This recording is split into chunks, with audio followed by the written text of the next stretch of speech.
నమస్తే. ఇప్పుడు మీరు చూడబోతున్న వీడియో ఖచ్చితంగా మీకు ఉపయోగపడుతుంది, నచ్చుతుంది కూడా. మరి మీకు నచ్చిన విషయం నాకు తెలియాలి అంటే ఈ వీడియోని మీరు లైక్ చేయాలి, షేర్ చేయాలి, అలాగే మన ఛానల్‌ని సబ్స్క్రైబ్ చేయాలి. మీ సపోర్ట్‌ని నాకు అందిస్తారు కదా! ఓకే.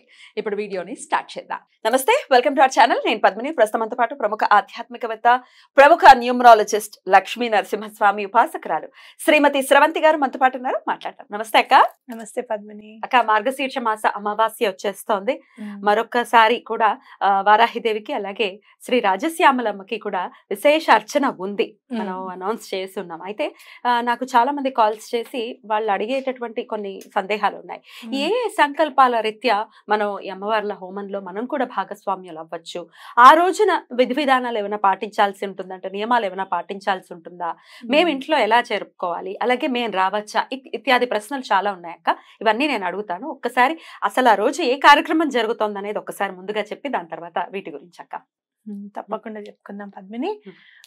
రాజశ్యామల అమ్మవారికి అమావాస్య రోజు మనం కంటిన్యూగా చేసుకుంటూ వస్తున్నాం కదా. పొద్దున పూట రాజశ్యామల అమ్మవారికి, సాయంత్రం ఏమో వారాహి అమ్మవారికి చేసుకుంటాం. అయితే ఈసారి అమావాస్య ఒకటే రోజు పొద్దున్న కూడా సాయంత్రం కూడా తిథి మొత్తం ఉంది కాబట్టి ఆ రోజే ఇద్దరికి చేసుకుంటున్నాం అన్నమాట.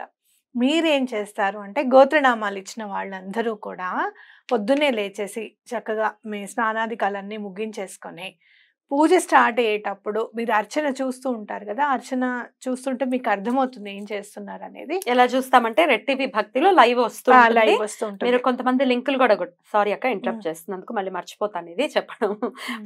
అయితే ఈ రెడ్ టీవీ భక్తిలో మీరు సబ్స్క్రైబ్ అయ్యి ఉన్నారు ఆల్రెడీ. ఒకసారి లైవ్ మన వీడియోస్ అన్ని వస్తాయి, హోమ్ వీడియోస్, ప్లే లిస్ట్, దాని పక్కన లైవ్ అనే ఆప్షన్ ఉంటుంది. అక్కడికి వెళ్ళండి, లైవ్ వస్తుంది. పొద్దున్న 11 o'clock సుమారుగా ఫస్ట్ రాజశ్యామల మాతకి సంబంధించిన అర్చన మొదలవుతుంది. 10 నుంచి 11 లోపల ఎప్పుడైనా మొదలవుతుంది. మీరు పెట్టుకొని ఉండండి. అయితే అప్పుడు రాజశ్యామల అమ్మవారిది శ్యామల దండకం అని ఉంటుంది. అది చదువుకుంటూ ఉండండి. చక్కగా ఒక 11 సార్లు చదువుతామనో, ఒక 3 సార్లు చదువుతామనో, ఒక 5 సార్లు చదువుతామనో మీ ఇష్టం. 11 సార్లు చదివితే చాలా మంచిది. అనుకున్న పనులన్నీ నెరవేరుతాయి. అయితే రాజశ్యామల అమ్మవారికి వారాహి అమ్మవారికి కూడా కలిపి 3002 రూపాయలు తీసుకోవడం ఏంటి అంటే, ఎలాంటి సమస్యలైనా కూడా వీళ్ళిద్దరి ద్వారా తీరిపోతాయి అన్నమాట మనకి. లలిత అమ్మవారేమో అమ్మవారి స్వయంగా ఆవిడే తన రాజముద్రిక ఇచ్చారనమాట శ్యామల అమ్మవారికి. అనామికట ఆ రాజముద్రిక పేరు. అంటే అసలు పేరు కూడా పెట్టలేమన్నమాట దానికి. అనామిక అంటే పేరు పెట్టలేనిది. నామం లేనిది అని. నామం ఎందుకు పెట్టలేము, ఇంకా పేరు పెట్టలేము, ఏం పెట్టాలో కూడా అర్థం కాదన్నమాట. అంత మంచిదని మనకు అర్థం అవుతుంది. అలా ఆ రాజముద్రికనిచ్చి ఆవిడ మొత్తం పరిపాలన అంతా కూడా నువ్వు చూసుకోమని చెప్పి అమ్మవారికి అప్పచెప్పారనమాట. అలాగే వారాహి అమ్మవారికి ఏంటి, దండనాథ ఆవిడ మహాసేన. కాబట్టి ఆవిడ దగ్గర ఏంటంటే మనకి భూ సంబంధ విషయాలన్నీ కూడా మీరు చూసుకుంటే, అమ్మవారిని చూసుకుంటే, వారాహి అమ్మవారిని చూస్తే అదేంటి రోకలి, అలాగే నాగలి, ఇవన్నీ కూడా ఉంటాయి. అంటే వ్యవసాయానికి సంబంధించిందంతా కూడా ఉంటుంది. నేను ఎప్పుడు చెప్తాను, సంసారం అనేది ఒక వ్యవసాయం అయితే భార్యాభర్తలు ఇద్దరు జోడు ఎట్లవుతాయి కనుక అమ్మవారి దయ వల్ల అన్ని అమిరిపోతాయి, పంట పండుతుందని మనం చెప్పుకోవచ్చు అనమాట. కాబట్టి అలా రాజశ్యామల అమ్మవారిదేమో శ్యామల దండకం చదువుకోండి. వారాహి అమ్మవారిది అత్యంత శక్తివంతమైన నామాలు 12 నామాలు. అవి చాలా పవర్ఫుల్ అనమాట.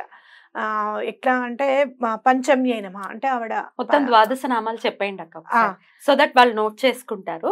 మనం కూడా స్క్రోల్ చేద్దాము. ఆ టైంలో ఇప్పుడు వరాహిదేమో సాయంత్రం జరుగుతుంది. ఎప్పుడు మొదలవుతుంది అక్క? సాయంత్రం 6ంటికి స్టార్ట్ అవుతుంది. 6ంటికి స్టార్ట్ అవుతుంది. ఆ 6ంటికి స్టార్ట్ అయినప్పుడు ఈ నామాలు చదువుకోవచ్చు. ఒకసారి ఇప్పుడే చదివేస్తాను. ఓం విఘ్నేశ్వరుని పాదపద్మములకు నమస్కరిస్తూ ఆ అమ్మవారివి 12 నామాలు. ఓం పంచమ్యై నమః, ఓం దండనాథాయై నమః, ఓం సంకేతాయై నమః, ఓం సమయేశ్వర్యై నమః, ఓం సమయ సంకేతాయై నమః, ఓం వారాహ్యై నమః, ఓం పౌత్రిణ్యై నమః, ఓం శివాయై నమః, ఓం వార్తాళ్యై నమః, ఓం మహాసేనాయై నమః, ఓం ఆజ్ఞాచక్రేశ్వర్యై నమః, ఓం అరిగ్నై నమః. ఇవి 12 నామాలు. అసలు చూడు, నామాల్లోనే మనకు అర్థమైపోతుంది అనమాట. అమ్మవారు మనకి ఏం చేయగలుగుతారు. మీరు శ్యామలా దండకం చదివేటప్పుడు లాస్ట్ లో తుభ్యం నమః అంటే ఎవ్వరు లేరమ్మా మాకు, నువ్వే అన్నిటికంటే నువ్వే చెయ్యాలి అని చెప్పి అమ్మవారిని మనం శ్యామలా దండకం గురించి కూడా మనం ఎక్స్ప్లెయిన్ చేసుకుంటుందాము, ఒక ఎపిసోడే చేయాలి దాని గురించి. అయితే ఈ అమ్మవారు ఎంత ఈజీ అంటే ఈ 12 నామాల్లో వారాహి అమ్మవారు మనకి ఏం చేయగలుగుతారు అనేది క్లియర్ గా అర్థమవుతుంది. పంచమాత్రిక కాబట్టి ఆవిడ పంచమి అయిన మహా. మనం ఎప్పుడు కూడా 5 సంఖ్య చాలా తొందరగా బెనిఫిట్ పొందుతుంది, అందరికీ కూడా యూజ్ అవుతుంది 5 సంఖ్య అని చెప్పి మనం చెప్పుకుంటూ ఉంటాం. కాబట్టి అమ్మవారు ఎలాంటి వారినైనా కూడా ఎలాంటి వాళ్ళకైనా కూడా అమ్మవారి అనుగ్రహం లభిస్తుంది అని చెప్పి చెప్పుకోవచ్చు ఆవిడ పంచమాత్రిక కాబట్టి. అలాగే మనకి దండనాదాయ నమః అంటే ఆవిడ సేనందరినీ తీసుకొని వెళ్ళి దండిస్తుంది అనమాట.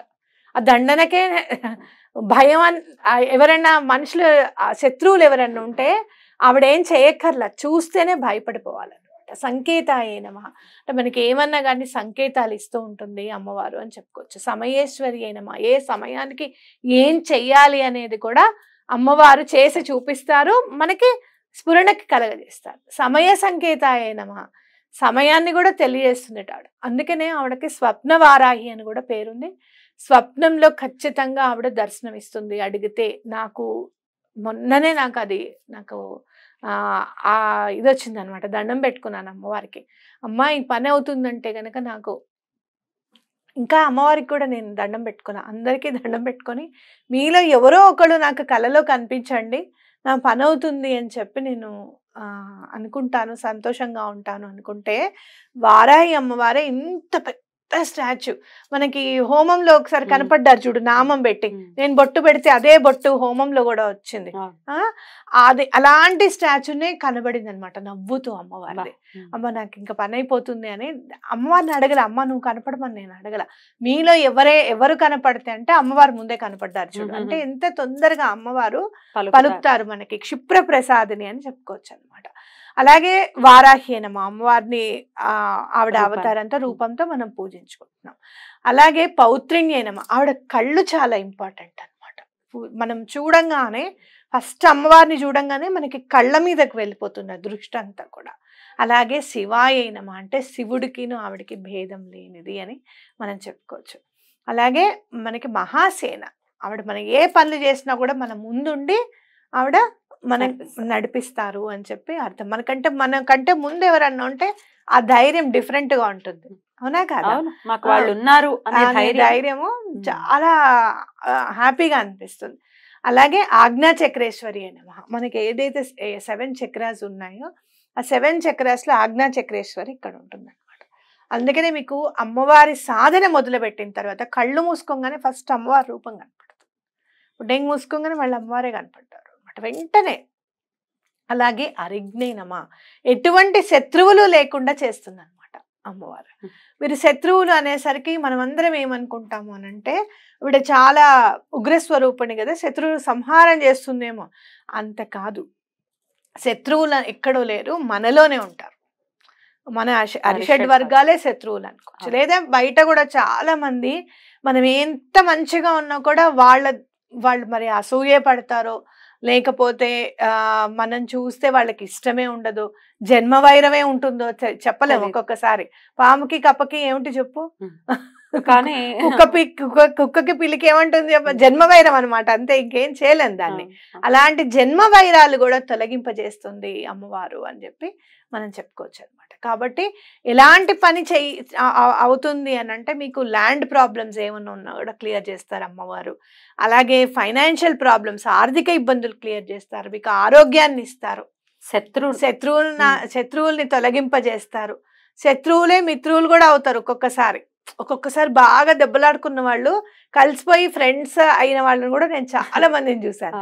అలాంటి సందర్భాలు కూడా మన జీవితంలో రావడానికి అవకాశం ఉంది. భూమికి సంబంధించి ఎటువంటి వివాదాలు, ఏ వివాదమైనా కూడా మిమ్మల్ని మోసం చేయాలనుకున్న వాళ్ళు ఎవ్వరు మోసం చేయలేరు అమ్మవారిని ఉపాసిస్తే, అది మాత్రం ఖచ్చితంగా చెప్పగలుగుతాను నేను. ఓకే, ఇంకో 2-3 ప్రశ్నలు ఉన్నాయక. వివాహం కోసం కానీ సంతానం కోసం కానీ అమ్మవారిని ఆశ్రయించొచ్చా అని అడుగుతున్నారు.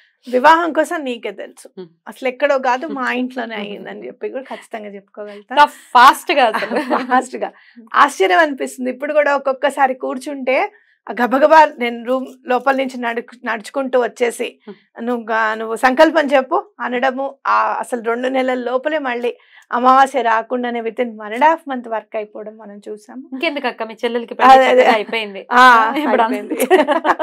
చెప్పచ్చు కదా. చెప్పచ్చు చక్కగా మీ చెల్లెలకి చక్కటి వివాహం జరిగింది. చాలా అసలు మేము కళలో కూడా అనుకోలేదు, ఎప్పుడు కూడా కళలో కూడా నేను ఎప్పుడు అనుకోలేదు ఎట్లా నేను ఈ బాధ్యత తీర్చుకోవాలి అని చెప్పి చాలా సతమతం అయిపోతూ ఉండేదాన్ని. నేను పిల్లల కన్నా పెళ్లి చేసి పంపించేస్తాం కదా, ఎట్లా ఇది మ్యారేజ్ చేయాలి, ఎలా చేయాలి అనుకోవడము. అసలు సంకల్పం చెప్పుకుందాం, మనం ఎందుకు చెప్పుకోకూడదు అని చెప్పి ఆ రోజు వచ్చి సంకల్పం చెప్పించడం వితిన్ 1.5 month లో అయిపోవడం. ఇక అమ్మవారు ఎలా చేశారు, ఏం చేశారు అన్నది అది అనుభవైక వైద్యం అంటారు చూసారా, మీరు అనుభవించండి, తప్పకుండా మీకు తెలుస్తుంది అనమాట. విషయంలో సంతానం గురించి కూడా 2-3 మనకి లాస్ట్ టైం కట్టారు, వాళ్ళకి ఒక రూట్ దొరికిందమ్మా అని చెప్పి కాల్ చేశారు. ఓకే, అలాగే ఇప్పుడు మీరు ఏమన్నా మరి చాలా పెద్దవాళ్ళు అయిపోయి మీరు ఏమైనా IVF-లకి వాటికి వెళ్తే అలా వెళ్ళొద్దని నేను చెప్పను, అది వెళ్ళింది మీకు సక్సెస్ అవుతుందని మనం చెప్పుకోవచ్చు అనమాట. ఒక్కొక్కసారి సడన్ గా అయిపోయినా కూడా మనం చూస్తూనే ఉంటాం. తప్పకుండా ఇవన్నీ కూడా ఖచ్చితంగా పనులు అవుతాయి అని మనం చెప్పుకోవచ్చు. రాజశ్యామల అమ్మవారికి పూజిస్తే ఏంటి అని అంటే మీకు ఆఫీస్లో ఎలాంటి ఇబ్బందులు ఉన్నా కూడా తొలగింపజేస్తారు అమ్మవారు. అలాగే మీ మీద ఎవరైనా అజమాయిషి చెలాయిస్తున్నారు, అనవసరంగా మిమ్మల్ని ఏడిపిస్తున్నారు అంటే కూడా ఆవిడ అవన్నీ కూడా ఆపగలుగుతారు. మీకు మంచి ప్రమోషన్ ఆగిపోయింది, మంచి హైక్ ఆగిపోయింది శాలరీలో, మీరు ఏదైనా ఈ శాలరీ కాక ఇంకో శాలరీకి వెళ్ళాలనుకుంటున్నారు, దానికి కూడా తప్పకుండా మీకు అవుతుంది అనమాట. బ్యూటిఫుల్. ఇక ఈ బ్లాక్ మ్యాజిక్లు ఇవన్నీ తాట తీసేటటువంటి పరిస్థితి ఖచ్చితంగా ఉంటుంది. అసలు ఎంత రిలీఫ్ వస్తుందంటే అంత రిలీఫ్ వస్తుంది పద్మిని. కనీసం మీరు ఇప్పుడు ఒక్కొక్క ఫ్యామిలీస్ ఎట్లా ఉంటాయంటే మాకు మార్నింగ్ లేస్తూనే ఏదో ఒకటి అసలు పని చేయ బుద్ధి కాకుండా ఊరికేనే ఉండాలనిపిస్తుంది, షాప్కి వెళ్ళ బుద్ధి కాదు, మాకు బిజినెస్ చేయ బుద్ధి కావట్లేదు, ఇలాంటి వాళ్ళందరూ కూడా ఇప్పుడు చక్కగా ఉన్నారు అనమాట. అసలు మనం అందులో చదివేటప్పుడు కూడా చాలా బాగా దగ్గరుండి నేను రాయడం కూడా అలానే రాస్తాను, దుష్టగ్రహ బాధ నివారణ, దుష్ట ప్రయోగ బాధ నివారణ అని చెప్పి రాస్తాం. తప్పకుండా అమ్మవారి దగ్గర ఎటువంటి పరిస్థితుల్లోనూ మీకు ఆన్సర్ దొరుకుతుంది అని చెప్పుకోవచ్చు. రైట్. సో ఈ సమస్య ఆ సమస్య అని కాదు, మా జగద్రక్షిణి, అందులో ఎటువంటి సందేహం లేదు. మన సమస్యలు ఒక్కొక్కసారి అరే మీరు చదవలేదు సంకల్పం అని అంటే అమ్మవారికి తెలియదు, అమ్మవారు ఇక్కడే ఉన్నారు, వాడికి ఖచ్చితంగా సంకల్పాలు ఖచ్చితంగా చదువుతాం. ఒకవేళ అనుకున్నప్పటికీ మీరు చక్కగా కార్యక్రమాన్ని వీక్షిస్తూ కూడా వాళ్ళ సంకల్పాలు చెప్పుకోవటం కూడా చేసుకోవచ్చు, ఎంత మనం చేసుకోవచ్చు. స్వంత ఇల్లు కొనుక్కోవాలనుకునే వాళ్ళు కూడా తప్పకుండా మీరు చేసుకోవచ్చు. భూమికి సంబంధించిన కూడా తప్పకుండా, అంటే సొంత ఇల్లు లేదు, భూమి ఉంది ఆల్రెడీ కట్టడానికి మాకు కావట్లేదు, లోన్ శాంక్షన్ కావట్లేదు, ఇలాంటి వాళ్ళు కూడా తప్పకుండా అలా ఇల్లు కట్టుకున్న వాళ్ళని కూడా మనం చూసాం కదా. మేము ఇవాళ వెళ్ళాము, నెక్స్ట్ రిజిస్ట్రేషన్ కూడా అయిపోయింది నెక్స్ట్ మంత్ అని చెప్పి చెప్పారు కదా. అట్లా నియమాలు ఏం పాటించాలక్క ఆ రోజు? నియమాలు మీరు ఏమన్నా తినకుండా ఉండగలిగితే తినండి, అన్నం తినకుండా ఉంటే మంచిది. ఎందుకంటే సాయంత్రం మనం చేసుకుంటాం కదా వారాహి అమ్మవారికి, మనం కూడా అన్నంని భిన్నం చేసుకొని తింటాం, ఒక్కొక్కసారి కట్టు పొంగలను అలా కూడా తినచ్చు.